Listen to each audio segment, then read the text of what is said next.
قال: وعظنا رسول الله صلى الله عليه وسلم موعظة وجلت منها القلوب وذرفت منها العيون.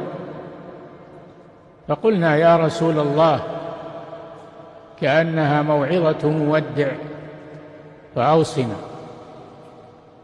قال: أوصيكم بتقوى الله والسمع والطاعة، وإن تأمر عليكم عبد، فإنه من يعش منكم فسيرى اختلافا كثيرا، فعليكم بسنتي وسنة الخلفاء الراشدين المهديين، تمسكوا بها وعضوا عليها بالنواجذ،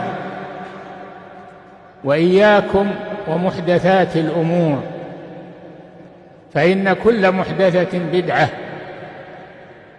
وكل بدعة ضلالة، وكل ضلالة في النار. هكذا أوصى رسول الله صلى الله عليه وسلم، أوصانا وأوصى الأجيال من عهده صلى الله عليه وسلم إلى أن تقوم الساعة.